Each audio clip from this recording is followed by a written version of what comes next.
Try to imagine that the endless treatments, the mountains of pills, and the surgical interventions were never a path to recovery, but rather the bars of an invisible cage.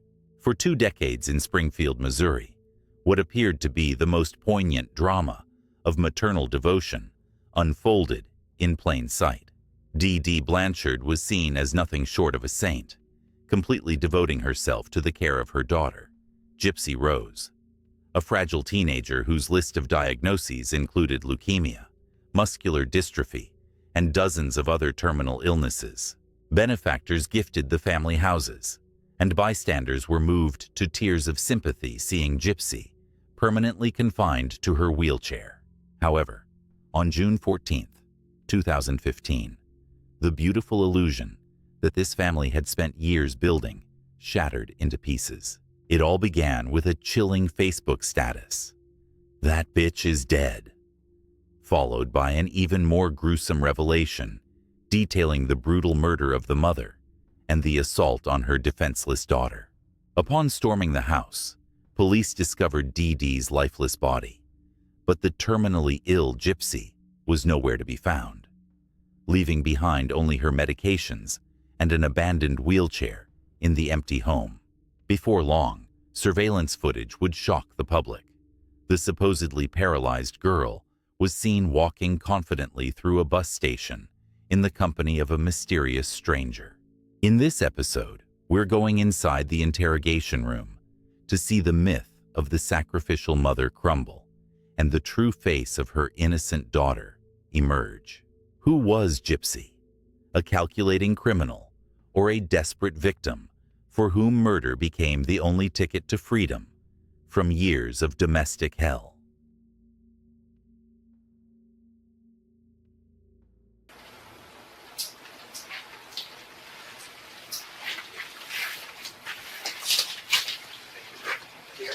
That's first up. Yeah.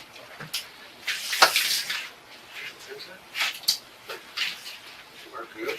Thank you. All right. Just time you came on all goods to it. Good. And then just the time I left that in. Excellent. So I think it's good. Okay. I think I'll double check. They may want you to do a supplement for right now. Okay. Yeah. Just let me know. All right. I'll tell you what. Once I give you that, I'll ask. Lieutenant Messer, right here. I think he'll give you that. Sure. Okay. How you doing? Good. I'm Mike, and again, Stan's gonna come in and talk to you. All right? Okay. How you doing? Do you need anything? No, sir. No, you're all good. No, Okay. sir. The paperwork of yours here. I'm just gonna leave it outside the door, so remember that it's here. How was the sandwich? Oh, it's very delicious. I think you're the first person I've ever heard say that. I eat them both. There you go. That's all right.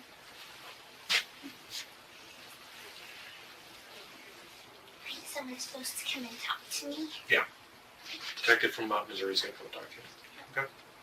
So I'm from Waukesha here. Oh. So hopefully I'll be able to just talk to the detective and go to the house where I was at, because that's where my stuff is. Okay.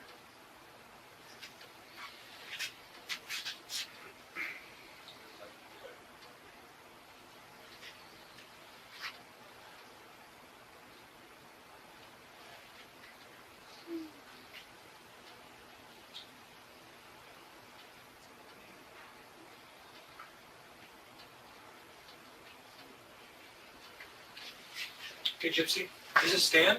Hi, Gypsy. Let you guys Hi. talk. I'm Detective Hancock. I'm with Green County Sheriff's Office. How are you today? Good. Good. Doing all right? Yes, sir. Good. Good. All right. Well, Gypsy, I'm here and I'm going to get a little bit of information from you. So, since this is the first time I've ever met you, okay? So, what is the correct spelling of your first name? It's Gypsyrose. And my middle initial is A. Okay. And my last name is Blanchard. Blanchard.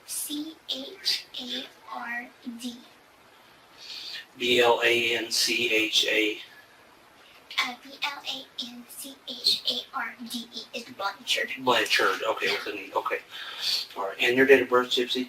Is 7/27/1995. On here they have Okay. 91 because let me make this a long story, but Okay, sure. me and my mother are Hurricane Katrina survivors, Okay. and my birth certificate was washed away in Katrina, Okay. and unfortunately they messed up a long time ago. They messed up the paperwork, and it said 1991, but it's actually 95. Okay. And that puts you at how old then? I would be really 19, but on here it's my Medicaid. My medical insurance has 23. Okay. All right. So how old actually are you? Let's get that. 19. 19. Okay. It's all screwed. Yeah, absolutely. Gypsy, do you know your social security number? Unfortunately, I don't. I brought my card with me, Okay. but it's at my boyfriend's house. Okay. We'll get with that later then. All right. Now, how long have you actually lived there in Missouri? In Missouri since 2006. 2006. Mm-hmm. Okay. Do you work anywhere? No, it's Okay. All right. You ever have work since you've been in Springfield? Did you work out in Louisiana or anything? No, sir. Okay. Do you have family down there in Louisiana? I have some, but unfortunately we're not on good speaking terms. Okay. All right. And now, do you have any family here in Missouri? I'm sorry, we're in a different state. So. It's okay. I have my mom that lives in Missouri. Okay. And is that it, or do you have anybody else? Does friends count or not really? No, like biological, like brother Okay. or sister, siblings, nothing like that. Okay, so are you an only child then? Okay, all right. What's some things that you like to do? I mean, what kind of hobbies do you like? I love art. Love I art? love Okay. to go to the movies. I love animals. Okay. Just different things like that. Well, Gypsy, we are here investigating something, so I do need to talk with you about some things, okay? I'm thankful because I have no idea why I'm here. Okay. Nobody will tell me anything. Yeah, that's fine, and that's kind of why we're here, to kind of help you out with that, okay? So, I am going to just read your Miranda just here real quick, okay? And as I'm reading this, if you don't understand something, I want you to stop me and say that you don't understand, okay? It's not being rude, it's not being fight or anything, okay? And just let me know. How much schooling do you have? Unfortunately, I was homeschooled, but my education is kind of scattered, so I have the basic of a third grader. Okay. Do you know how to read and write okay and everything? Okay, good. Not so much spell very good, but I could read. Okay. How would you say your comprehension level is? Good. Good. Okay. Okay. You do have the right to remain silent. Anything you say can and will be used against you in a court of law. You have the right to talk to your lawyer, have your lawyer present with you or you're being questioned. If you cannot afford to hire a lawyer, one will be going to represent you before any question if you wish. You can decide at any time to exercise these rights and not answer any questions or make any statements. Did you understand everything that I read you? Okay. Do you have a cell phone number? No. No, not at all. Did you have a home phone? Detective Hancock begins with basic questions, calibrating a baseline. Blanchard habitually projects the image of a passive child. She gives a false age and attributes documentation discrepancies to the aftermath of Hurricane Katrina. This exposes the sheer scale of her isolation. She isn't merely lying. She is reproducing a reality imposed by her mother for years. Her high-pitched voice is not a tactical ploy, but the result of forced infantilization that has become a physiological constant. As she listens to her Miranda rights, Gypsy feigns total ignorance, masterfully playing the role of a submissive dependent. Her compliance with the investigator is not a sign of honesty, but a deep-seated habit of submitting to authority. Herein lies the central paradox. Before the law stands an adult with an artificially deformed personality. Hancock's mission now is to pierce the shell of learned immaturity, to find the real accomplice hidden behind the victim's mask. Do you ever do anything on the computer? Do you ever play games or anything on the computer? Do you ever mess with the computer or anything like that? I don't really have a computer. Okay. No. Did you ever have a cell phone that you played around on or anything like that? No? Okay. No laptop or No. cable My fire or mom anything? didn't let me use one because she was like, it's unsafe. So Oh, really? Yeah. Why did she feel like that was unsafe? My mom tended to be overprotective. Okay. But, Does she? yeah. All right. That's understandable.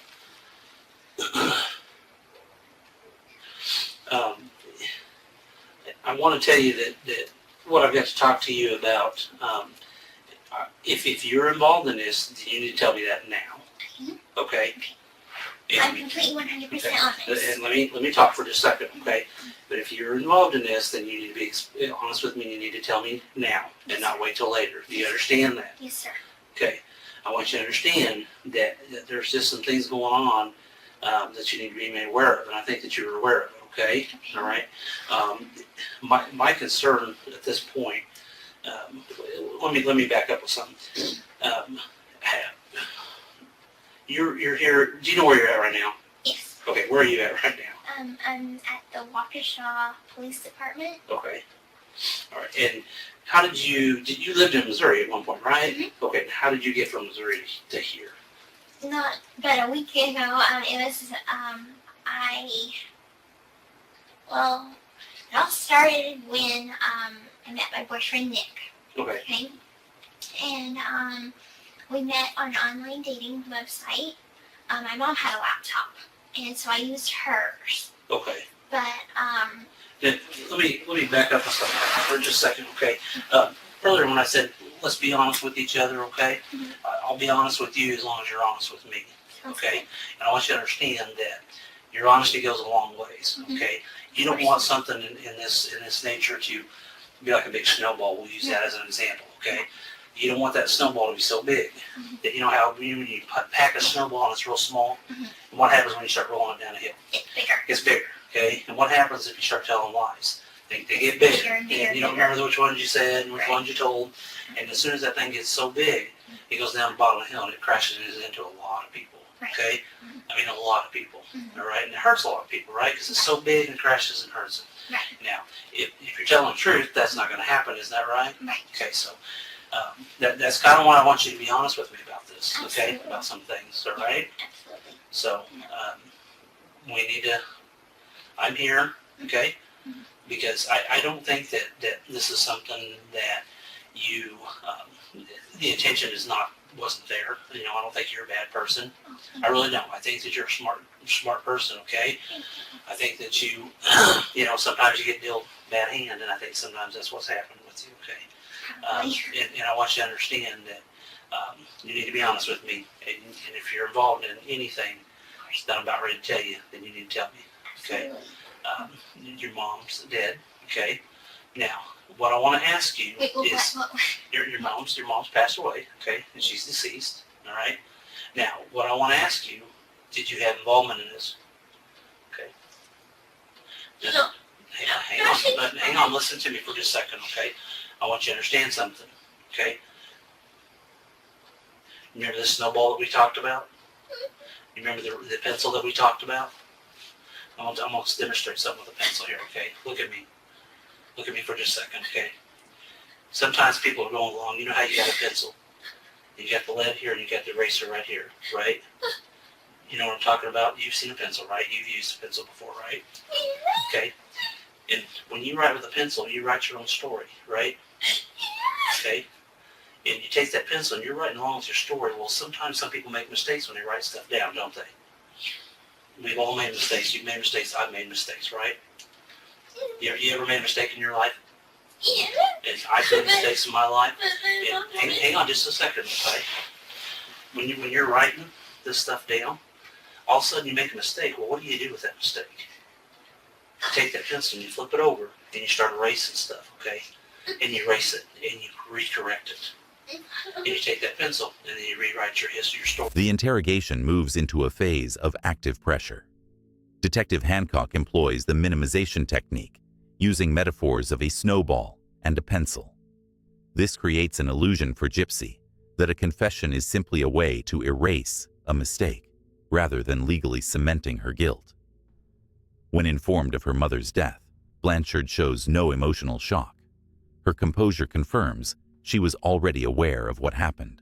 The turning point comes with the mention of her boyfriend, Nick, and her secret online dating.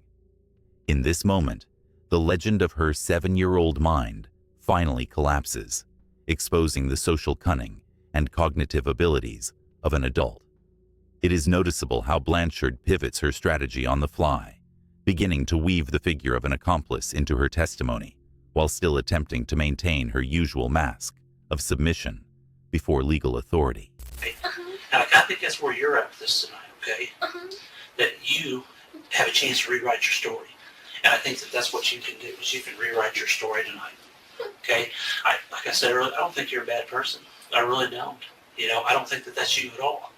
And you're not out here, doing things that are so bad that nobody wants to talk to you, nobody wants to be around you. I don't think that's you, okay? But what I do think, is there's some stuff going on that you and I need to talk about. And why these things happen, okay? And that's where we're at with this, okay? Now, I want you to understand something, that you need to be, look at me, okay? Look at me for just a second, okay? You're in a situation where you can help yourself right now, okay? And that's what you need to do, okay? You've got to help yourself, okay? Because the more and more you let that snowball roll down that hill and get bigger, what's going to happen is going to explode. And that's what's going to happen with you, You don't want that, do you? I don't think you do. I wouldn't want that. So we've got to rewrite history. We've got to rewrite some things, don't we? Okay? And I think that's where we're at with all this, all right? What happened with your mom that night? I don't know what happened with my mom. Okay, just listen to me, okay, sweetheart? You know what happened to your mom, okay? You know exactly. Sweetheart, listen to me. Let's not go down that road of taking your pencil and writing a bunch of mistakes down. And then when you get to a certain point, that paper's gone, and guess what? You can't erase it, can you? No. You can't erase it anymore. Do you want that? Yes. I don't think you do. I think you're smart enough to understand where we're at with this, okay? I think you know, okay? And I know that you know, all right?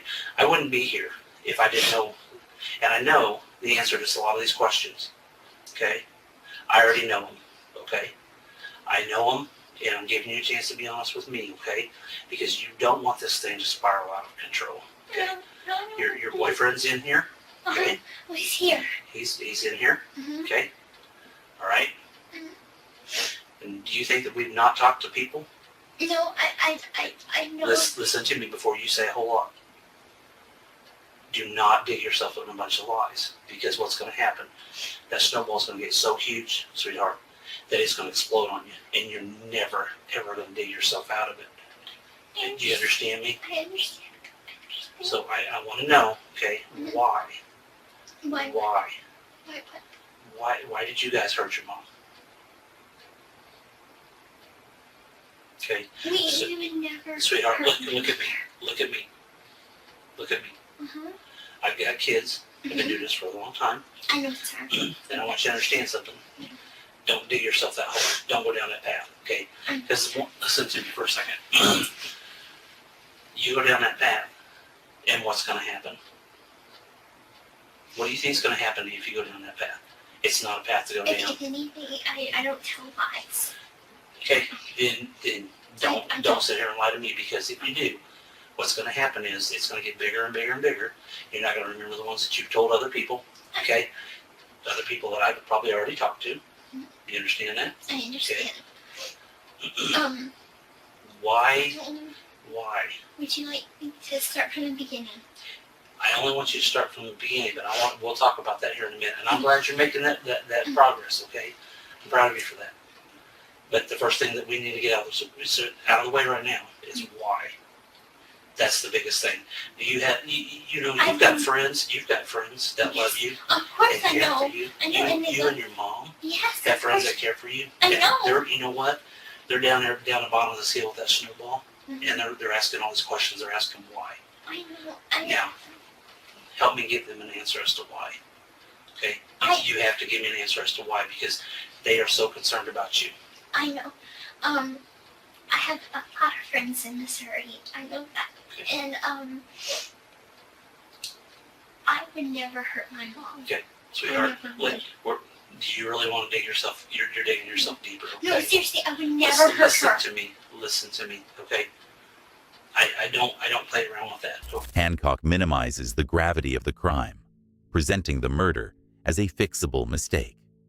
He breaks down Gypsy's passive defense by closing the physical distance and demanding eye contact. Her denial is a mechanism of psychological distancing. Her physical absence from the room during the stabbing provides her with a false sense of moral purity. The news of Nick's confession sharply increases her cognitive load. Her plea to start over is merely a tactical maneuver to probe the extent of the evidence the investigators actually hold. By manipulating her feelings toward her friends, Hancock traps Gypsy between her instinct for self-preservation and the fear of becoming a social outcast. She still clings to her other room alibi, terrified of admitting personal responsibility for the conspiracy. I don't play around with this, okay? Sir, I didn't do Listen to anything. me. Listen to me. Don't let that snowball get bigger, because that's what you're doing right now, okay? You have a chance. You have the opportunity right here and right now. Because once I walk out that door and that opportunity's gone, guess what? It's gone. It's just like when that paper's taken away, when you're writing that pencil, you don't have a chance to erase that mistake, okay? You need to, in your family, in your friends, you don't have very many family members, but you've got a lot of friends. And we've talked to them all, okay? And every one of them want to know why. That's all they want to know. They still love you. They still care about you. Listen to me for just a second, okay? All they want to know is why. And I have to give that to them because they can't sleep at night. Because they want to know why. That's all they want to know. Okay? That's all they're looking at. Sir, I have a million questions right now. Okay, And so, You know what? And I'm proud of you for wanting to ask those million questions. And you know what? We can answer those, okay? okay, But we got to get down to the bottom of why, okay. okay? The why. And your friends are very, very concerned about you. They all love you. But guess what? Sure, Those friends are standing at the bottom of that hill. I And understand. that snowball I is getting understand. ready to crush them because they I want think to I know said why. things very, very clearly. You think that it's me? Why would you think that it's me? I have always loved my Listen to mom. me. My mom and I are best friends. Listen to me. Listen to me. Please don't dig yourself in this hole. And that's what you're doing. You're still doing it. Okay? What do you not think that we've already talked to some people? Okay? Do you not think that we've talked to everybody? I mean, I'm not going to come in here without having all my things in line. Okay? I want you to understand that. Of course I understand that. And We need to get to the why. When we get to the why, then all these other questions I can answer for you, and we can move on with this. Okay? And you're the person that knows the why. You're the only person that knows the why. Okay? And that's where we're at with it. You're the only one that knows the why, and your friends. sir, Do you really want to disappoint your friends? no, of course not. Okay, then why? May I please speak? Well, when we get to the why this happened, I don't even really know what happened. okay, I came here because my mother kicked me out of my house. She and I were having relationship problems. I guess she wanted me to stay a little girl forever. She didn't really like my boyfriend. And she was like pretty much, if you want to move to Wisconsin with him, fine, go. And I packed my stuff. She basically wanted me out of the house before then because we kept on having arguments, but I'm not a violent person. I would never ever hurt her. And and a lot of our arguments stemmed from being with Nick. And so I just basically chose to come here. I gave him money to come here, and I said, can you please come pick me up? Because my mom's kicking me out of the house real soon. And that's when he asked his mom, could I stay with his mom and him and his stepdad and his little brother? His mom said, fine. So, anyway, I don't exactly know the exact date he came to Springfield, but I know that I gave him the money to stay at a hotel. And, anyway, I let him know that, hey, hang on a minute. Okay, we're going in a totally different direction here. Okay, we're going to get back to where we started from. Okay, you listen to me. Okay, let's get back to the why. We can talk all night long about this other stuff, and I'll sit here and I'll listen to you, and I'll listen to everything. This investigation is very thorough. Okay, and there's a lot of whys, and you need to answer those whys. Okay. Give yourself. What about yourself? Give yourself the peace that you need. You need a lot of peace within inside of you. Okay. You know, once you get this off your chest, you know, you're gonna feel a lot better about yourself. First of all, okay. And your friends, okay. My friends know me as a sweet Yes, you're right. And as You're I right. am. But you know what? Sometimes sweet people make mistakes. Everybody does, okay? You make mistakes, I make mistakes. But you know what? I'm glad you're not this person that's out here going around and doing this to a lot of other people, okay? I'm glad you're not that person. If you are, I don't even want to talk to you. I don't even want to be in the same room with you if that's you, okay? But I think what it is, I think there's a lot of frustration in your life. I think you know, there's some things that you and your mom, you know, you've already said that your mom, you kind of had some arguments and you kind of had some strained relationships. Hancock shuts down Gypsy's attempts to reduce the matter to a simple domestic dispute, firmly blocking her runaway narrative. He employs social isolation as a tactic, forcing her to choose between a full confession and the total loss of support from those close to her. In response, Gypsy attempts to minimize her guilt by leaning into her victim persona, labeling her mother as merely overprotective, while strategically withholding the facts of real physical abuse and absolute control. The revelation of her secret online life finally dismantles the myth of her childlike mind, exposing adult calculation and intelligence. Gypsy teeters between her habitual submission to authority and her effort to cast herself as a passive victim of circumstances. It becomes evident that she is deliberately focusing on relationship issues, using them as a shield to evade any discussion of the murder itself. And you know what? And you work through it. You're right, you do. But sometimes that can get the better of people, okay? And I think that's kind of where you're at with that. I think that you're stressing your life because your mom wanted you to stay so little all the time. Finally got to a boiling point and you just said, you know what?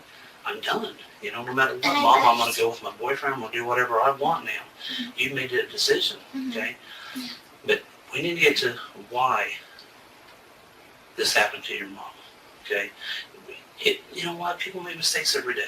You do, I do, we all do. We've established that. And I'm going to establish it every time because you know what? That's what this is. It's just a mistake. That's all it is, okay? It's not something that's so huge out here. It's just, oh my gosh, it's a mistake. It's a simple little mistake. My mom. It's just a simple mistake is all it was. Okay. I don't know. You know what? I don't know. You, If I knew the basic facts of what is going on, sweetheart. my friend had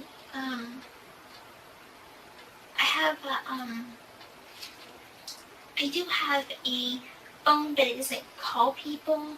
I just basically used it for Yahoo messaging app, and one of the people that had texted me, I had texted him that I was leaving home, and he texted me, and he's like, "Are you okay? People have been posting some stuff on Facebook," and I asked him what post. And unfortunately, police came before I could even read what he was saying. So I guess he was trying to tell me something. Okay. Do you see that that's what all your friends are wondering why? Mm-hmm. Even that friend that you're talking about is wondering why. Mm-hmm. That Leah's worried about you? Aaliyah? Are you kidding me? Look at me. Look at me. Aaliyah's always been a bully to me. Okay, but look at me. This time is different. This time it's a lot different. She's very concerned about you, sweetheart. Very. What about my Aunt Rachel? Okay. Why did this happen? I don't know. You do know why it happened. Okay. I don't know why it happened. Let me tell you something. I walk out that door. Did she have a heart attack? She was Hey, sick. it could be. We're not going to play those games. I'm not going to do that. That's not what I'm here to do. Okay? Then start being honest with yourself. And start being honest with me.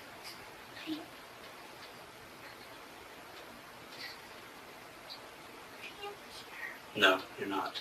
Okay? You're not a bad person. I don't care what anybody's ever said to you. I don't care what your family's ever done to you. I was sorry. I don't care that maybe somebody's bullied you or made fun of you. Okay? Well, you know what? All that rage gets picked up inside. But That gets so overwhelming to anybody. I don't care if it's you, me, somebody else. And you know what happens? You explode. Everybody does. I go to church Okay? and I take communion and I release all of that. Okay. And that's fine. And I'm proud of you for that, okay? And that's something that you need to continue to do, okay? But there again, people make mistakes, okay? You know, Jesus got angry in the Bible, did he not? And Yes. flipped the tables over, right? Yes, you did. Okay, so even he gets angry, okay? But all your friends are still down here, and all they want to know is why. They don't care about the details. They just want to know why, and they're concerned for you, and they still love you and they still care for you. Matter of fact, there's still a lot of people there for you, I know. and every one of them's asking me why. Detective Hancock, why? Why? I don't know if you even know this, but my mom had guardianship papers for me, because Hancock pushes minimization to the extreme, substituting murder with terms like mistake and boiling point.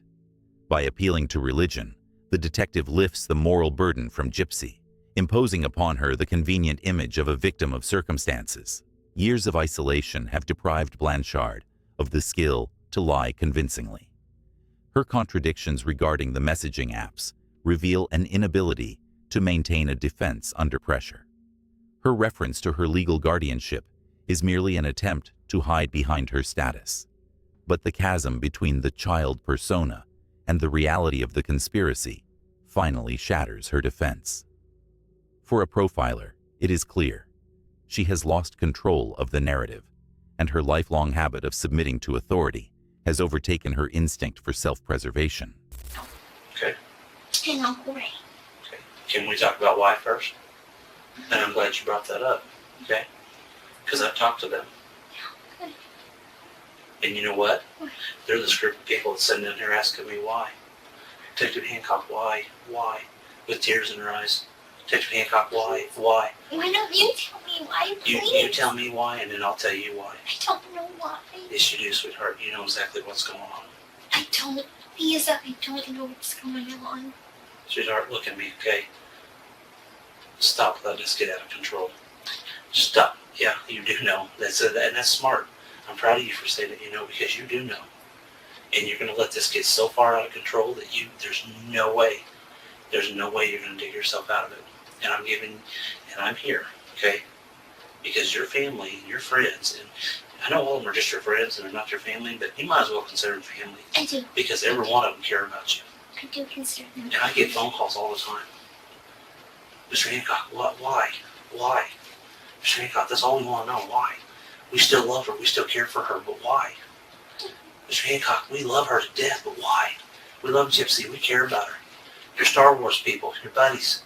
Every one of them talked to me and said, hey, we want to know why.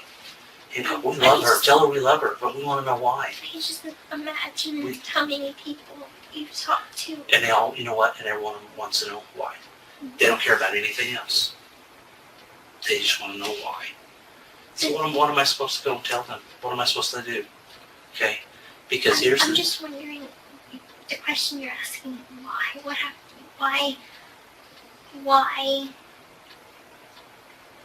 Why did I come up here? Why did something happen to my mom? And that's what I'm asking. Why? She had a lot of medical conditions. Okay, this is not a medical condition. You know that. It's not a medical condition at all. Okay? All your friends and family, Please, If I can't go home, please tell me. listen to me. If I can't go home and tell them why this happened, that's all I want to know. If I can't go home and tell them that, guess what? They're going to wonder the rest of their life. It's going to hurt them. Please tell me she did not commit suicide. She had bipolar. Okay, And we're not going to get off on that track. We're not getting off on that track, okay? You know what happened. No. You do know what happened. You were there, okay? Wait, no. Yes, you were. You were there, I wasn't there. okay? I told you I got kicked out. You're leaving stuff out. You know something, and you're afraid. You're scared. I am afraid, and I am Are you scared because I afraid? don't know what's So going has on. somebody threatened you? What do you mean threatened? What do you think a threat is? What do you consider a threat? I'm gonna kill. Somebody ever said that to you?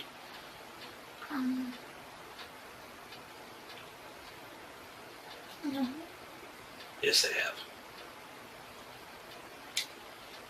And I know who told you that. Nobody's ever said it to me. So you're telling me you've never been threatened? Well, once by a stranger at Walmart. Okay, I'm talking more recently. No. Okay. How far are you going to let this snowball get? How big are you going to let this snowball get before it just explodes? You want to let it get just so big, so huge, that even your family and friends won't ever talk to you again? No, of course not. Because right now, all your family and friends, every one of them, they're there. They're still supporting you. Of course. You know why? Because they love you. No, And I've even had some of them tell me that they love you. They said, Mr. Hancock, when you go talk to her, tell her I love her. Tell her that I care about her and I still love her. I said, you know what? I will tell her that. I will tell her that you still love her. But guess what? I can't do that because they asked something else of me too. They asked me why. And I told them, I said, you know what? I said, this girl sounds like a smart girl. This girl sounds like a girl that, she's going to be honest with me when I go in and talk to her. She's going to tell me why. And then I can come back and tell you people this. And they said, good. Because we love her. Totally love her. So I'm telling you that your family and friends love you. And I'll tell you who they are, but we've got to get to a certain point before we can get on. Hancock resorts to social blackmail, turning the question why into a stark moral ultimatum. The detective skillfully exploits Blanchard's learned helplessness. Years of suppression have conditioned her to seek approval from those in power. By manipulating shame and the fear of disappointing an authority figure, Hancock forces her to appease the investigation to regain his favor. On camera, the detective shuts down any attempt to stray from the topic, forcibly dragging Gypsy back to reality. He creates an illusion of a time deficit, suggesting that only a confession can save her social ties. For the dependent Gypsy, the threat of losing the support of a strong adult becomes unbearable. Hancock literally breaks down her personality, turning the confession into an act of obedience, vital for her psychological survival. And I know you want to hear that. I know you do. I know you, sweetheart, I know you love your mom. I have no doubt that you love your mom.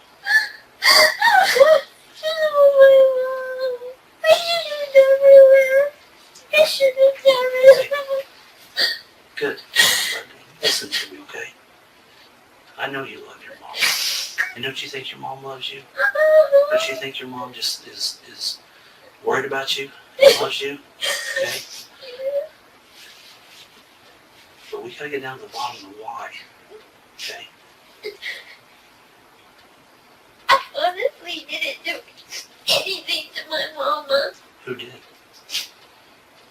Who did? I don't know. Do we want to go back to square one? You don't want to do that. we're too far into this. You don't want to go back to square one. How can I go back and tell all your loved ones and your friends that you love them and you told Mr. Hancock why this happened? Because I go back and I tell them, hey guys, I can't tell you why. They're gonna be sad. There's so many of them that protect you and want to protect you. And all of them have told me this. Everybody I've talked to says, tell her we love her. Tell her we care about her. Tell her we'll stick up for her. But you know what? Guess what? Every one of those people asked me, why did this happen? And I said, you know what? I said, I'll talk to her. I said, she knows why. Okay? And you do. And you know why. Just because we do bad things doesn't mean that other people don't love us. Doesn't mean that your mom doesn't love you. Look, I'm going to tell you this, but please don't think I did it because I did anything to my mom because I didn't. Look, Nick and my mom didn't get along very good. Okay. But that's all I know. Okay. So why do you think Nick did this? I didn't say he did. Sweetheart, I already know. I've already talked to people, okay? And right now, He said he hated my mom, but because my mom didn't want us to be together. But I was getting on my mom's nerves. Her nerve medicine was running out. Her patience was getting very thin for me, sticking up for him every time. so I'm proud of you. You do a good job. And so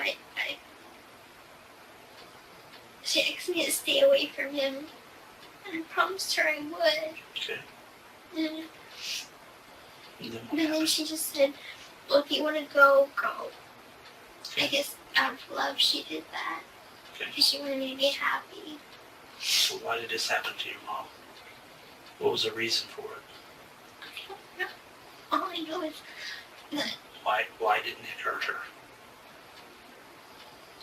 Sweetheart, what was his reason behind this? And we're back to that why. I can't see why. He knows I love my mom. He knows that she's the most important thing to me. So why do you think he did this to her?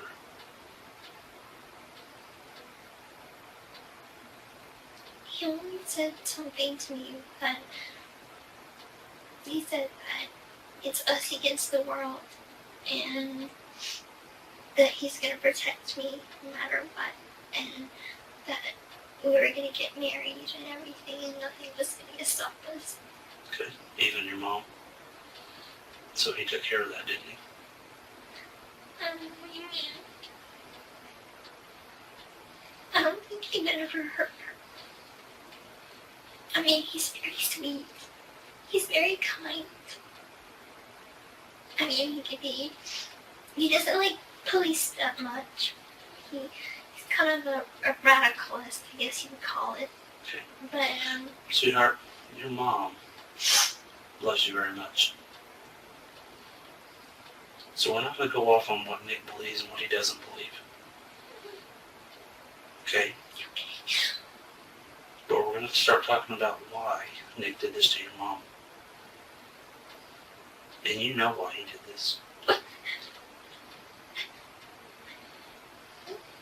Don't let your friends down. Don't let those ones that still are there and got your back and still love you, don't let them down. Hancock switches to a mode of false empathy. He validates Gypsy's love for her mother, systematically lulling her into a false sense of security.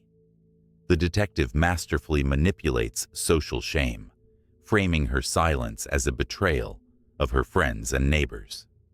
To salvage what remains of her image, Gypsy begins to please the investigation. In response, Blanchard resorts to a classic shift of responsibility. For the first time, she labels her mother as the aggressor, laying the groundwork to justify the murder. Do that to them. Because every one of them still love you. Let's not do that to them. I don't want to do that to I them. honestly would never hurt my mom, but I'm not But why did Nick hurt her? Now's the time to be truthful, sweetheart. No more lies. The only reason I can think of is because he wanted me to himself. Okay. Because my mom kept on getting in the way of us being together. Sure she did. She didn't like Nick. Mm-hmm. She didn't want her little baby girl to grow up. She wanted to keep her little baby girl young, didn't she? She said that there was something dangerous about him. She had a way of reading people. Okay. And she said that he seems like the head in a closet type of person, like the kind that murders and kills, and Your like mom was right. Jeffrey Dahmer kind of person. You think your mom was right? You know your mom was right. You hit it right on the nail on the head, sweetheart. You know your mom was right when she said that.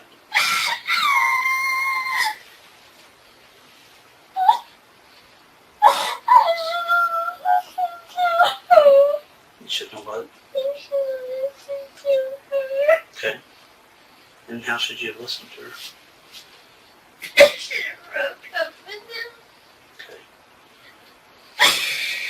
Did you try to stop him? Was he too strong? He's very strong.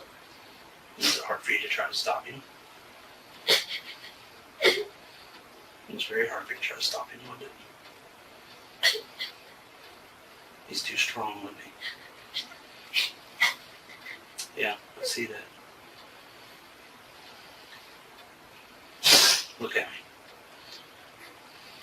Did you try to stop him?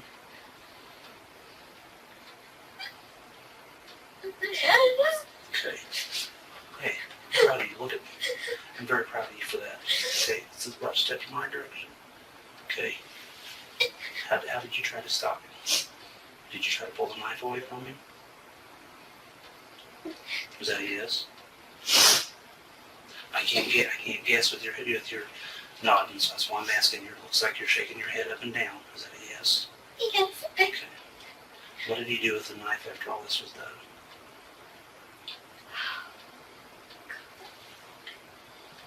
I'm sorry that I lied to you from the beginning. I'll tell you the truth all now.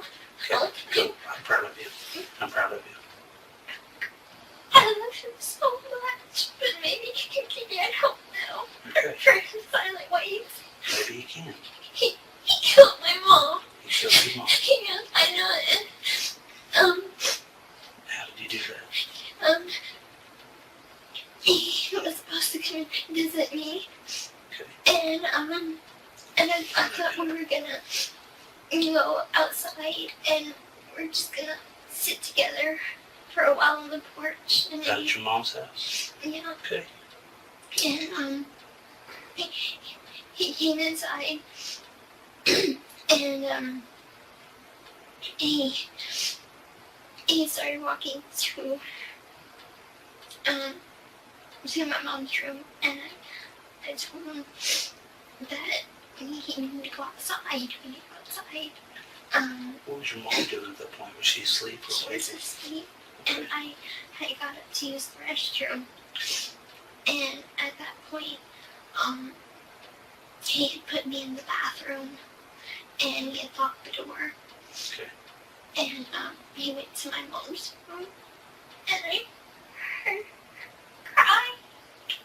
I heard him scream for my name. You heard your mom crying. You heard your mom crying, and you heard your mom calling out your name. Mm-hmm. And I screamed. She was screaming. And Proud of you, then sweetheart. he opened the door, and he was covered. His hands had blood on it, and he had cut himself with his finger. You know if it was his left hand or his right hand? It was, gosh, I think this hand. Okay. And what happened was, I had, he commanded me to clean him up, Okay. and How did you do that? I cleaned things up with Hancock throws Gypsy a lifeline. painting her as a hero who supposedly tried to take the knife away.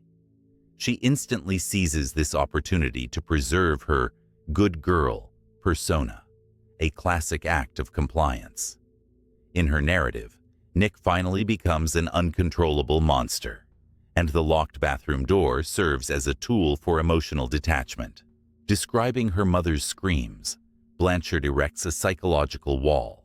The knife in Nick's hands and her presence in a different room, in her view, absolve her of personal culpability.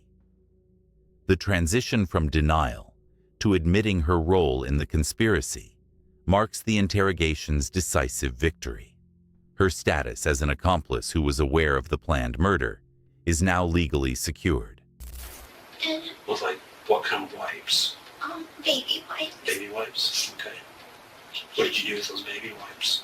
Threw it Like in the bathroom trash? Or, in the garbage. in the garbage? Okay. Is He that, says, you don't know how he is. okay. You don't know how fast he is. I know. You I don't know. know Just, how he is. Go ahead with your story, okay? You're doing good. And I was in shock. And then he took me to my bedroom. And he made me take off all my toys off the bed. So it made you take all your toys off your bed? Okay. And he raped me. And he raped you? And then after he was finished, he made me grab my bag. And Grab your bag? grab my bag to pack stuff. Okay. What was in the backpack? Stuff like soap and Okay. things. Clothes. He picked out clothes for me. Okay. What did the backpack look like? It's a black backpack that says Faith Book. Faith book on it? Mhm. Black backpack? Okay. And a pink suitcase. A pink suitcase? And he Okay. put my clothes in there. And after that, we called a taxi. Okay. And Do you remember what taxi company it was? just Springfield, yellow cab. Yellow cab? Okay. Alright. And I know that helping him clean up was wrong. But he said I had to, and he grabbed me by the throat, and he said I had to. Okay. And so that's why I did it. And we took a cab back to his hotel. Where was the hotel at? The Days Inn on Kentwood Avenue, Kenwood. North Kentwood. Okay. Is it over there by Glenstone Avenue? Okay. It's like by the Cracker Barrel. Oh, okay. Alright. And we stayed there, and until we can get a Greyhound bus. But the Greyhound bus that he was gonna take to go back to Wisconsin, it was too full for me. So, and he told them my name was Bella Godeshon, Okay. so they couldn't track me. And so we took the Greyhound bus, and we came here where we stayed for a few days at his parents' house. Okay. Why were you wearing a wig? Because my hair is really grown out, and he didn't want people to recognize me. Okay. Where's that wig at now? Back at his house, all my stuff is at his Here? house. In Here Okay. In Big Bend. Big Bend? Okay. And I have money there. I have my social security cards there. I have an extra feeding tube there. Okay. So you got all that extra stuff there? Yeah, Okay. important things that I have to get back. Okay. What's gonna happen to me, sir? Well, I'm glad you asked that, and we'll talk about that, okay? I want to get a few more things out of the way, okay? You said that when you were in the house, you guys were supposed to go outside. And him and your mom, what was him and your mom She arguing didn't know. previously? She didn't know he was there. Okay, so she had no idea he was there. No. Had they argued or anything before? Or, why did he? And we're back to that question of why. And I want you to tell me why he did this. I know why. Okay. On the phone, they had an argument. I wanted them to get along so bad.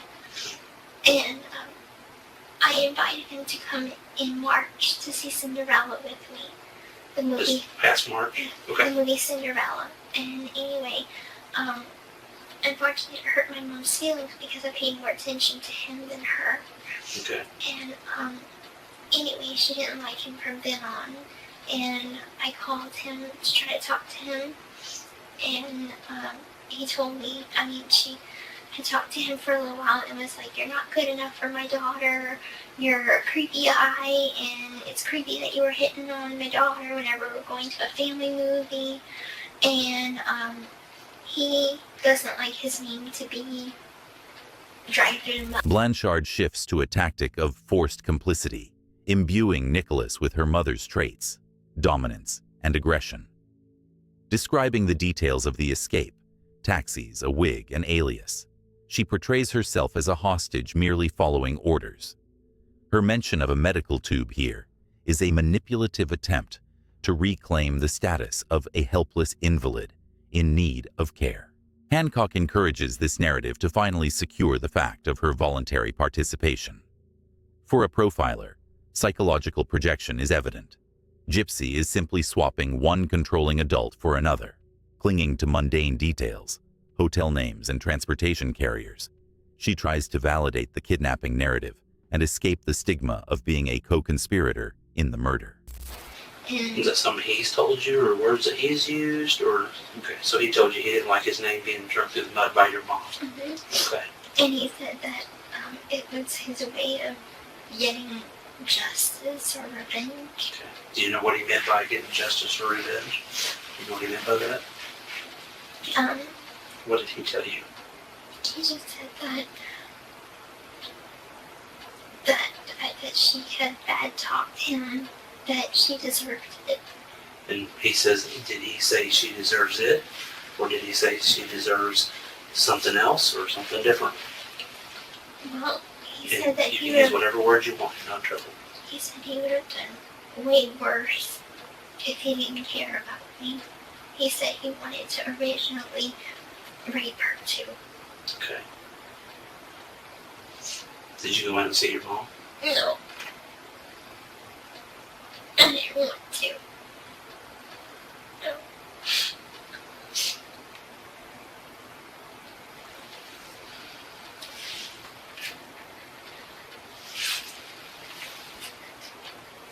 Proud of you.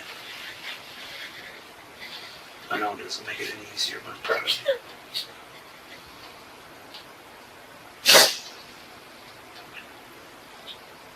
Can you describe the knife to me?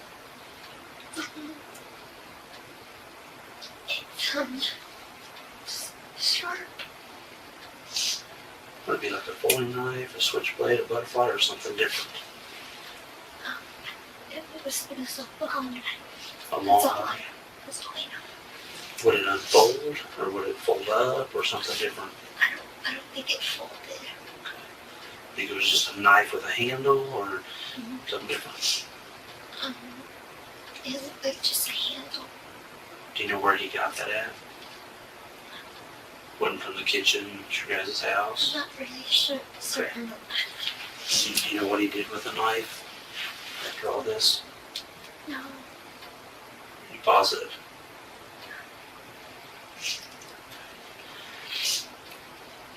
Sir, I loved my mom so much. I can tell you did.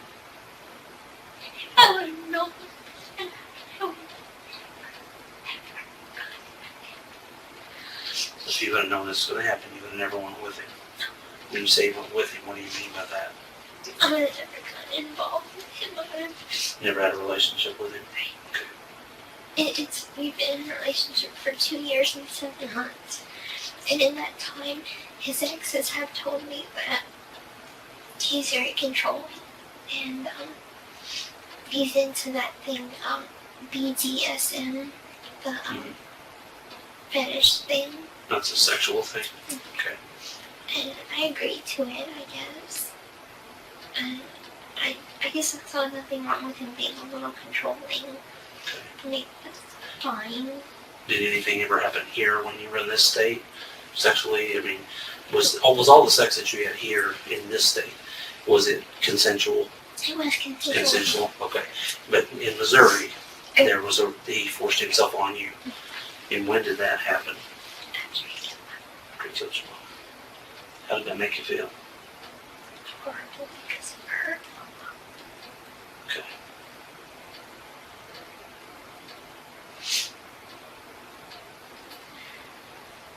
Where'd you guys have sex at?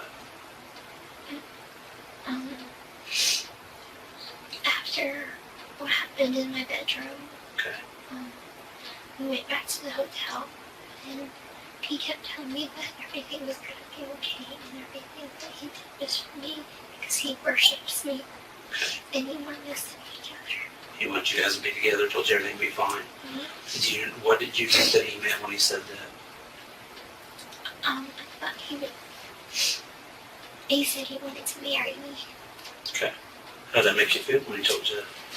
Happy. Sure. Because we talked about getting married before. Hancock pins down the details of the weapon, forcing Gypsy to recall real facts rather than invent them. She continues to demonize Nicholas, attributing sadistic tendencies to him in order to frame him as a pathological leader and herself as merely an involuntary witness. To a profiler, the switching tyrant scenario is obvious. Having grown up under total control, Gypsy habitually accepted her partner's dominance as the norm. Her confessions regarding BDSM practices only confirm her craving for a familiar power structure, where one aggressor simply replaced another. However, the detailed description of the knife, brought from another state, legally cements the fact of premeditation, turning the spontaneous mistake narrative into a proven conspiracy.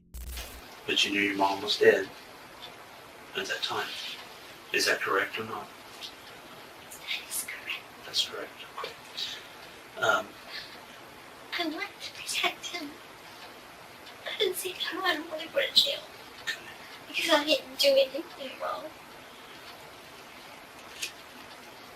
This is why, from the very beginning, when I talked to you, that I said, your involvement in this and you need to tell me, okay?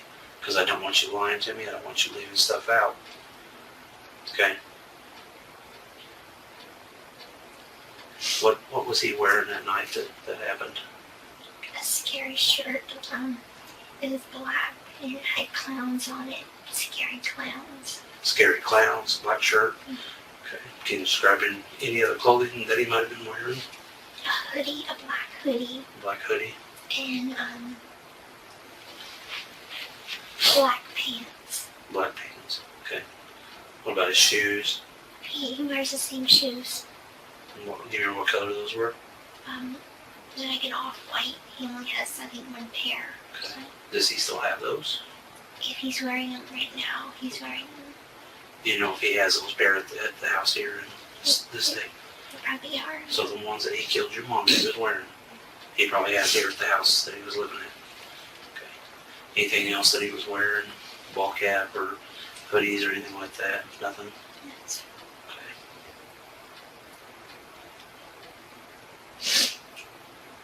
So you never went in the bedroom? No, sir. And you said that he had locked you in the bathroom? Describe how that happened. As I was going towards my mom's room, because I was coming like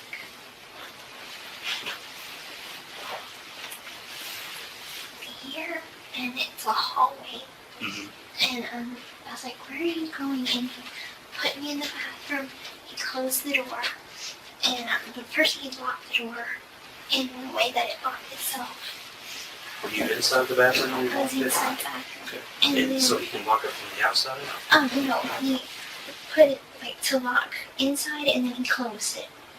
So the lock was on the inside The where lock you were was at? on the inside. Okay, so how come you never unlocked it and came out? I never thought about it. At, And at that point, did you know what his intentions were? not really, no. You didn't know what his intentions were with your mom? I was kind of afraid of him, so I thought I'd give him time to cool off, I guess.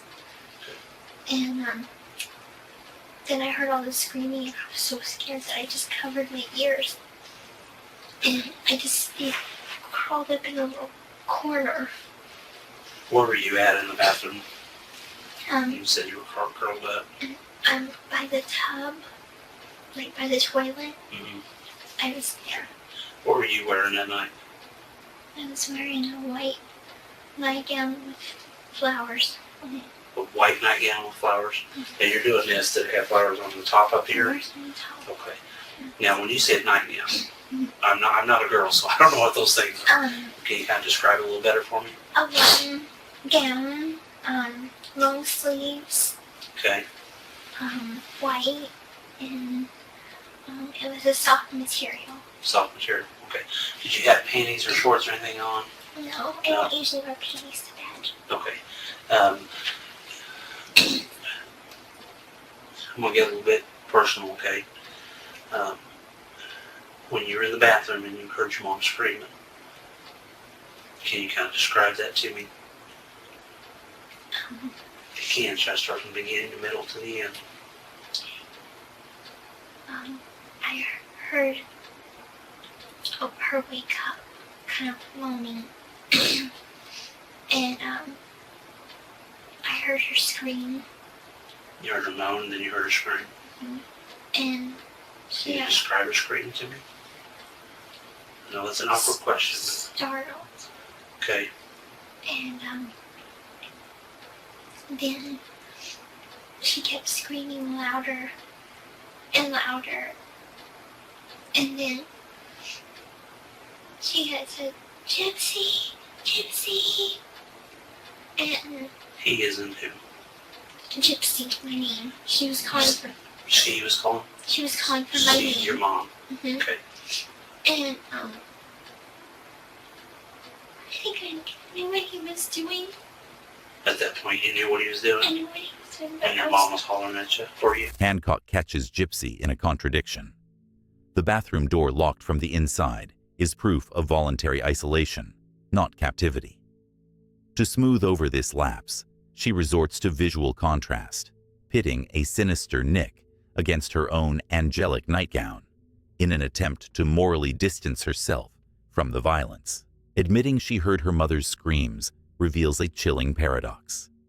Dee Dee was her tormentor, yet she remained the center of Gypsy's world.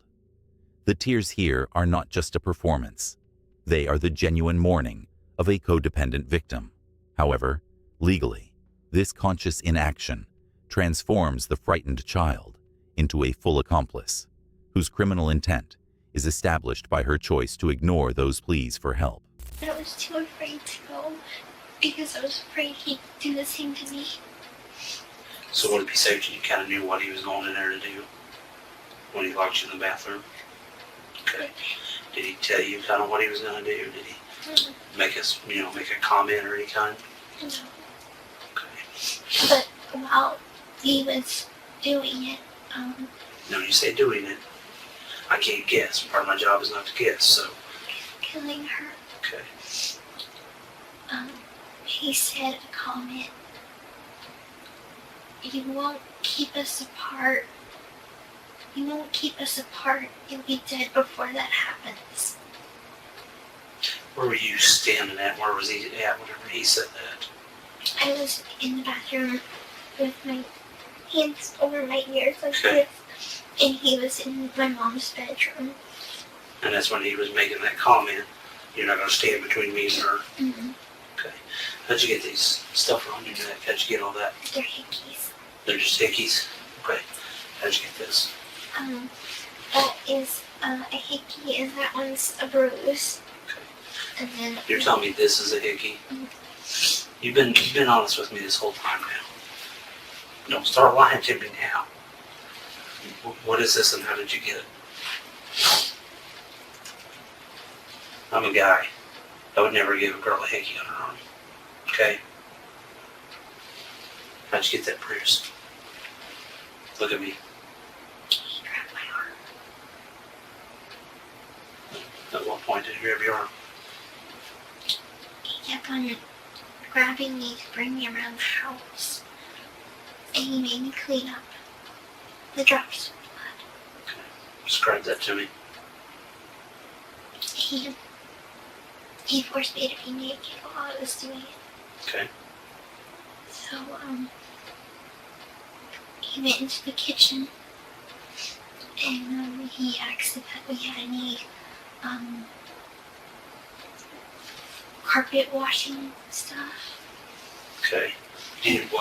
What was? Do you know the name of it or what did it look like? Can you describe it to me? It's just this one carpet odor remover. We didn't have any stain remover. Was it in a bottle? It was or in a reddish maroon bottle. Okay. And he grabbed my arm like this and said, "Clean it up." Now, where were you at when he did that? What part of the house were you at? The drops of blood went from my mom's bedroom all the way to the hall, into the dining room, to the kitchen. And he made me clean it up each drop. Okay. And he wanted a drink of water. So he said he couldn't touch any of the cups. So grab him a cup, get him some water, and he made him give him a drink of water. Okay. What were you using to clean up the blood? Was it like a washcloth, a towel, or something different? Scott towel. Scott towel. Was this something your mom had in the house? Okay. What'd you do with those towels? We threw it in the garbage. Put it in the garbage. Okay. Where's that garbage at now? They took it out. Okay. Where did they take it out to? Like the street, or did they take it somewhere in a car and take it, or something different? It was, the trash usually passes on a Thursday morning. Your guys' trash comes on Thursday morning. So we put it out on the curb. Okay. When did he kill your mom? On the night. The night of the night. The night of the 9th? Do you know what day that was? I can't remember the name of the day. I'm sorry. How come you can remember the night, but you don't remember the day? Can you kind of explain that to me? Because I remember we were planning to sneak outside and see each other. And you remember it was the 9th? Mm-hmm. Okay. All right. Anything else you need to tell me? Anything else you're leaving out? It's your last opportunity. No, sir. That's it. Nothing about you? I didn't do anything wrong. Except You never killed your mom? No. Never touched her with a knife? No, never did, sir. You never agreed? Told him that you knew he was going to kill her? No. I never. What do you think he's going to tell me? He's gonna tell you that I came here just to see him and that he didn't do it. But So he's not going to tell me that you had any part of this. honestly, I don't know what he's gonna say. Hancock exposes the lie about the Hickeys, which turn out to be marks of a struggle or rough handling. Realizing her romantic alibi has collapsed, Gypsy instantly adopts the role of a hostage. Now she claims Nick forced her to scrub her mother's blood from the bedroom to the kitchen. However, the haunting precision regarding the cleaning process and the specific brands of cleaning supplies only confirms her active role in concealing evidence. The decisive blow is her admission that she knew the killer's intentions. The quote about her mother's inevitable death officially reclassifies the case as a premeditated conspiracy. Blanchard still clings to her persona of the victim in a floral nightgown, but the facts of her prior knowledge and her assistance in the cleanup make her a full accomplice. Her refusal to comment on Nick's version of events is a calculated move designed to avoid creating new contradictions in her story. I'm asking you direct and straight. Mm-hmm. You don't think he's going to tell me that you had anything to do with your mom's killing? And this is the time to be honest, because like I told you, walk out that door. He has a romantic notion of us doing everything together as a team, but I didn't want this. I wanted my mom and him to. So did you kill your mom? No, sir. Did you help No, sir. Nicholas kill your mom? No, sir. No, sir. Did you have knowledge that Nicholas was going to kill your mom No, sir. before he did it? No, sir. Okay. Sit tight for me, okay?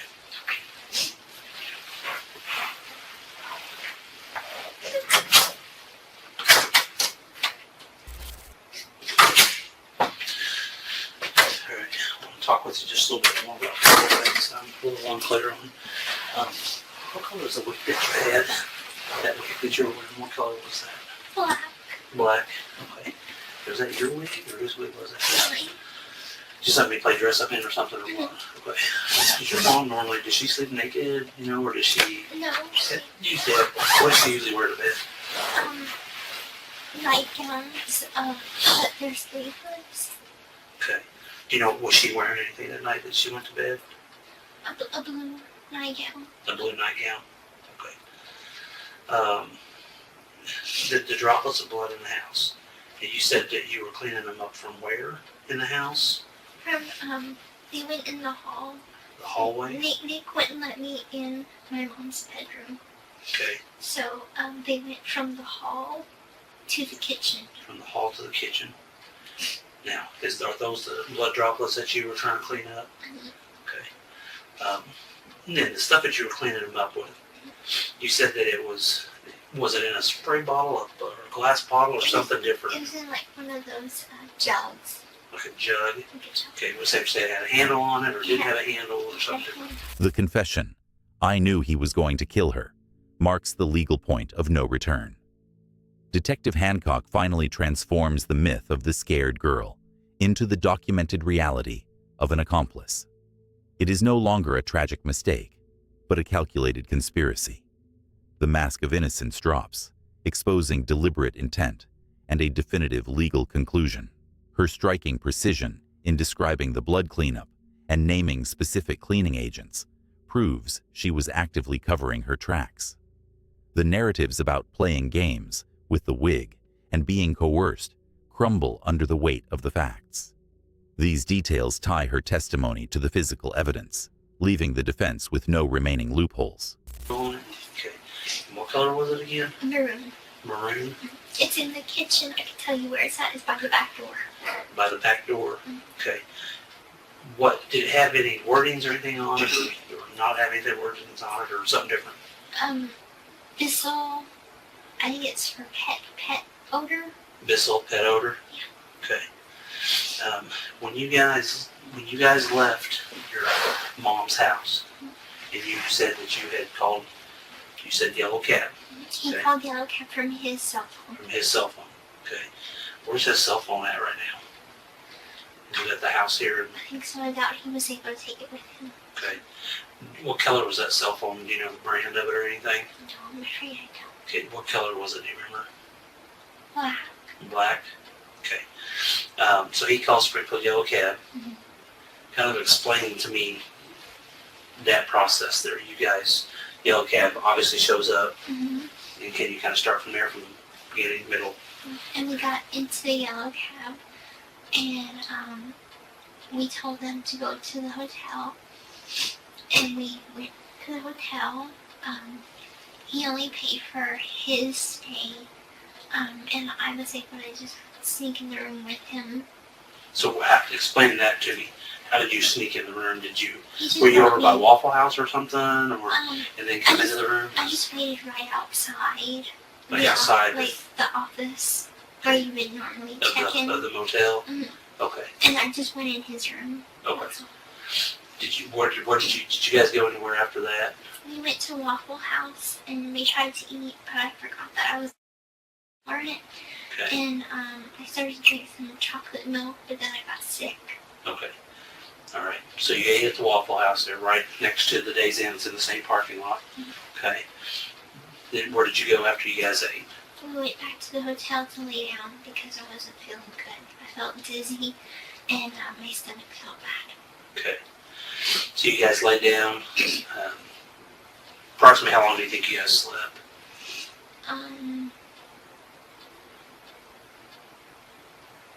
Probably about 5 hours. About 5 hours. Yeah. Okay. After you slept for 5 hours, then what did you guys do? Did you get up and go anywhere? We stayed at the hotel the whole time, really. So you stayed at the hotel for a while, and then how did you wind up? Now we kind of need to know You stayed at the hotel. What day did you leave the hotel? And how did you get from the hotel to wherever you went to get to here? We were supposed to take a Greyhound bus. His bus was scheduled for to leave on the 11th at 6:13. But whenever we got all our stuff packed and everything, we tried to go to get the Greyhound station, and all the tickets were sold out. How did you get from the hotel to the Greyhound station? Taxi. We used the taxi the whole time. The same one? Same taxi service, but different driver. So Springfield yellow cab? Right. Okay. So you got a cab from the hotel to Greyhound. Mm-hmm. Did they drop you off and leave? Mm-hmm. Okay, so you went in there. We went in there and we were going to purchase my ticket, but unfortunately they were sold out. Okay. So they said that they just fixed our tickets for the morning after. Okay. And that was at 7:30. 7:30 at night or in the morning? In the morning. In the morning. Do you remember what day that was? On the 12th. On the 12th. Okay. So your mom died on the 9th. And you had 10th, 11th, and 12th. So we're missing a couple of days in there. What did you guys do for those couple of days? Stayed at the hotel. Okay. Did you guys go to Walmart or anything? He went to Walmart to get us something to drink. Okay. And on the last day, he went to Walmart to buy condoms. Okay. All right. So anywhere else that you guys went together, or was it just him that was leaving out, or something different? That was it. Okay. So he was the only one leaving. Mm-hmm. You were staying at the hotel. I wasn't staying at the hotel. We both went to Walmart together, but I waited outside. Okay. So you went to Walmart together, walked up there, rode up there, or what? We took a cab there, and I waited outside. Hancock meticulously logs every detail, from the brand of the Bissell cleaning agent to the specific stops at roadside diners. These details serve as the foundation for cross-referencing her testimony with surveillance footage and cell tower data.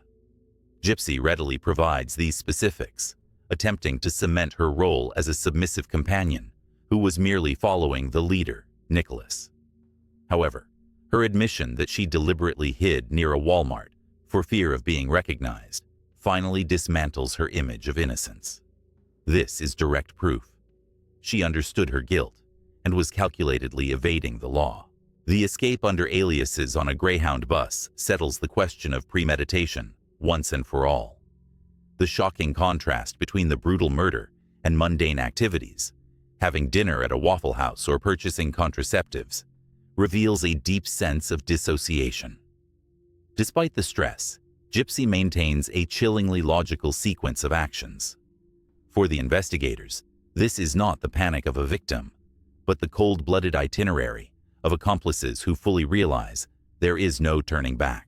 Our luggage, because he didn't want our luggage to be by itself. And you went from there to the Greyhound bus station? Mm-hmm. Okay. And what were you wearing? I haven't changed my clothes since then, so this. Okay, so that's what you were wearing today. And did you have a wig on at that Mm-hmm. point? Anything else on your face? No, sir. Okay. I'm wearing the same shoes and everything. Okay. All right. I even told him that my thoughts of life with him would be a bit different, and this is not how I wanted it to be. And he has a way about him that he can make you feel comfortable in any situation. And I never felt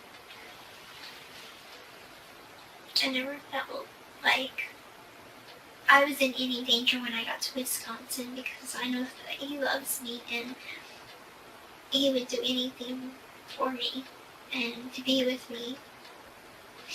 But I know that there's this, he called it his evil side. He needs to get rid of that side, because that's no way to live. You live a righteous life. You live a good life. He even made me leave behind my cross, because he believes his own religion, I guess. Okay. When you guys went to the Greyhound bus station, tickets were bought out, where'd you guys go from there? Did you stay the night somewhere? After they couldn't get me on the bus, we went back to the hotel, stayed another night at the hotel. And what day was that? The 11th. Because we were supposed to leave on the 11th, but bus, I couldn't get on it, so we stayed another night. So you stayed the 11th and into the 12th? Is that safe to say? No, we were traveling on the 12th, so Traveling on the 12th? we got on the Greyhound bus at 7 o'clock. On the 12th? On the 12th in the morning. And we were on a Greyhound bus from Springfield to St. Louis to Chicago, then Chicago to Milwaukee, and then his mom came pick us up late at night. I think it was at 2 a.m. Off of the Greyhound bus? Off of the Greyhound bus. So she met us at the Milwaukee bus station at around 2 a.m. On, I guess, technically the 13th. Okay. Alright, give me just a few more minutes, okay? Be right with you, okay?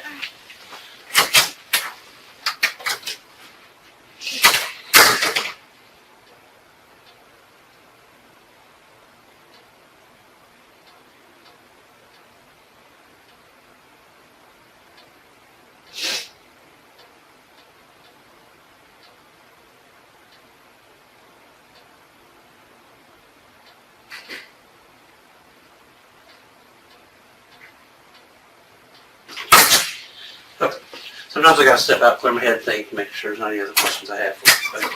But, did the cab come to the house? Did he call the cab to the house? Sir. Okay. Did the cab pull up in front of the house, or did you guys have to walk and go get to it, or something different? It pulled in the driveway. Pulled in the driveway of your mom's house? Okay. You said you guys met on a website? Yeah, on a it was called ChristianDatingForFree.com. Christian Datingforfree.com. Datingforfree.com. Okay. And did you make a profile on there, and he had a profile on there, or? Okay. And that's how you guys met? Okay. And we just stayed in touch. And we ended up, I told him that my mom was a bit protective and she's a bit hard to, please, I guess. And I wanted him to make a good impression on her. Sure. So I sent him some formal clothes, like a nice shirt like that and a nice pants. Right. And so they can meet up so he can at least make a good impression. So, and I guess my mom just saw right through all the falseness and everything, and she's like, he's dangerous. Okay.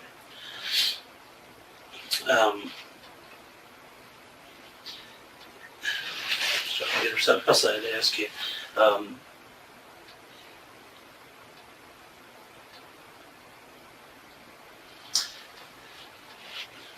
And you don't know what happened to the knife? Did he have it in his hand whenever he opened up the bathroom door? Yes. Gypsy reconstructs the escape route step by step, divulging everything to the investigators, from the name of the dating site to the exact arrival times in Milwaukee. Simultaneously, she attempts to cast Nick as a monster, referencing his dark side and imposed godlessness, striving to appear as a naive captive.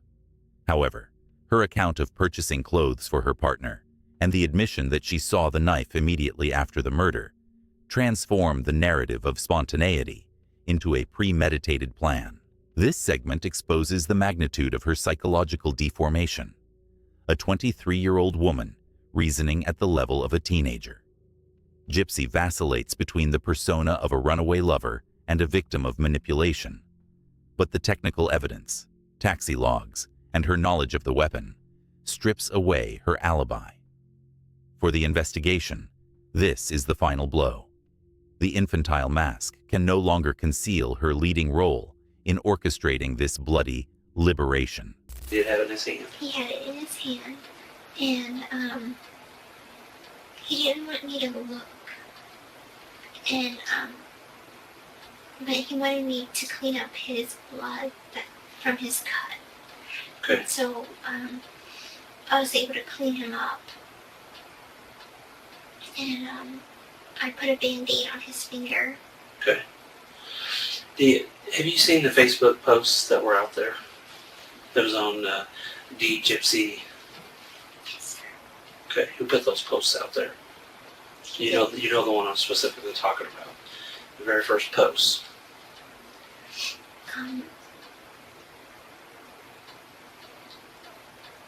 What did that post say? Something really bad. Okay, what was so bad? What was said?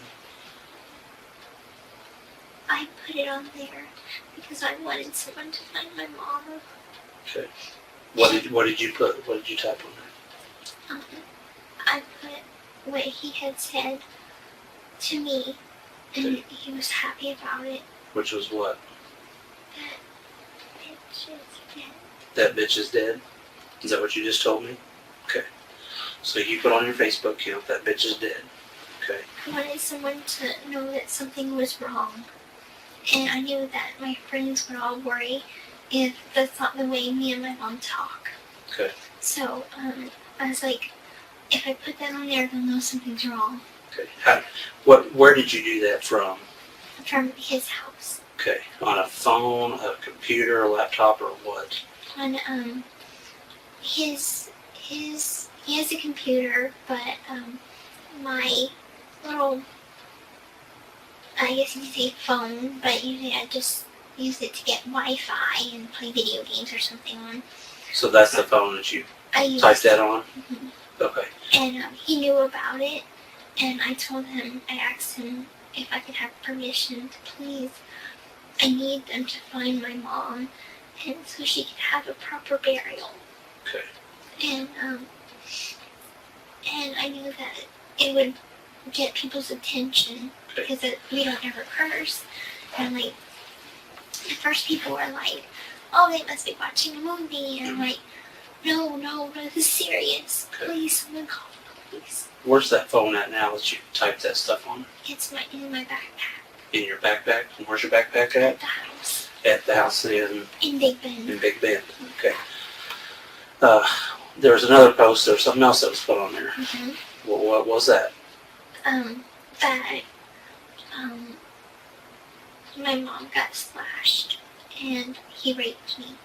Okay. And I know there was another one that says the girl is dead too. He said to post that so they wouldn't come looking for me. And who posted that? Me. You did that? Okay. On your own free will? No. You were told to put that on there. Yes. Now you said that first one. The person I wanted to put on that one because I wanted someone to find my mom and know that something was wrong. Okay. So what is it safe to say that you put that on your own free will, that first one, but not the other ones? Is that what you're telling me?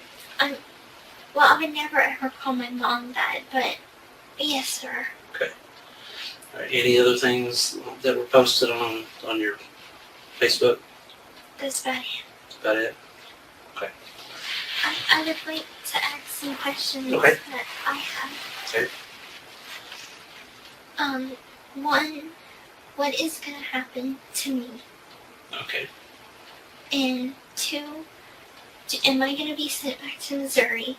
Can I get my luggage with money and my social security cards, my insurance card, Okay. and things like this? Okay. The first question, I have no power or control over that because I'm not that person. I don't have that power and authority. Okay. That's still to be decided at this point. Okay. But I don't have that control, and I don't want to make any promises that I can't keep. Okay. As far as your personal property belongings and stuff, right now all that is part of an investigation. Okay. So it'll probably be retained for a period of time. Okay. All right. Okay. Give me just a little bit more time. Okay.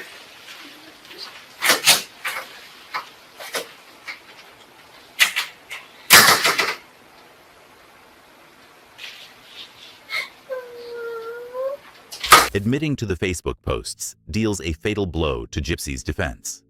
She confirms that the words, "that bitch is dead," were written voluntarily, proving her total control over the situation.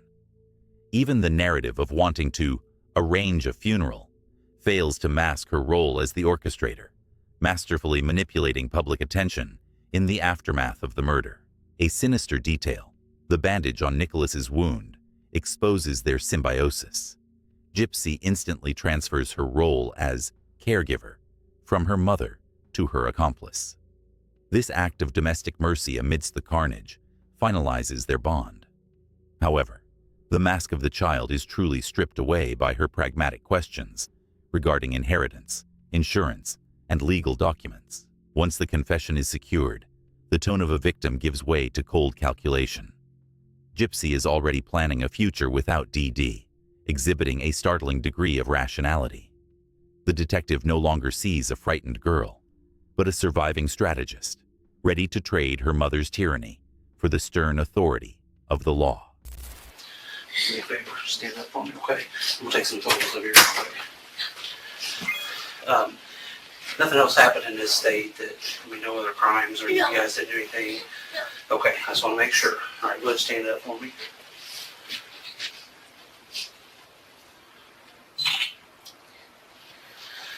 I'll get a few close-ups, okay? Because you've got all those things on your neck there.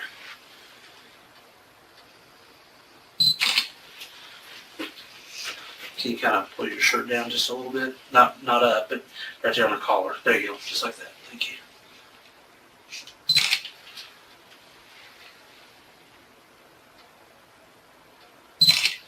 Okay. Put your arms like this for me, okay? Is this from the hospital when you were in the hospital there? Okay.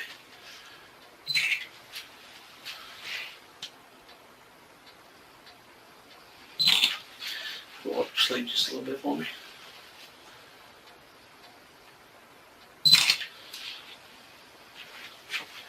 Hold out your hands just like this together, just like that. Yep, there you go.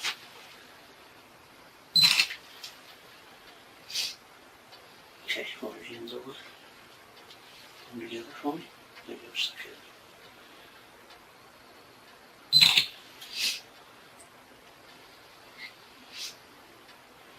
Okay. Do you have any other bruises anywhere? I don't want you to show any of your, don't show me any of your body parts, okay? How did you get that? He made me shave my legs and kneel on the ground and clean up the blood. So I think I got carpet burns. See, it's carpet burn? Or just crawling around on the carpet when you were cleaning up the blood? Okay. Anything else, anywhere else? Yes, sir. Okay. All right. You can cover it back up that blanket if you want.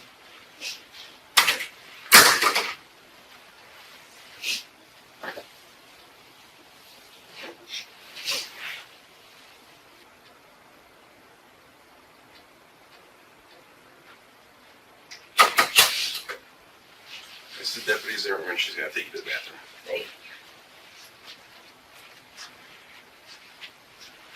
The interrogation concludes with the documentation of physical evidence. The detective photographs the abrasions on Gypsy's knees, rug burns, her admission that she crawled across the floor, scrubbing away her mother's blood, serves as irrefutable proof of her active role in the cover-up. The persona of the helpless victim finally collapses under the weight of the facts regarding her conscious participation in the drama's finale. The court's verdict: 10 years for Gypsy for second-degree murder and life imprisonment for Nicholas Godejohn. The central paradox of this story is that Blanchard felt freer in a prison cell than within the walls of her own home. Prison granted her the independence and the right to her own body, rights that her caring mother had stripped away for years, having turned her daughter's life into a cruel medical performance.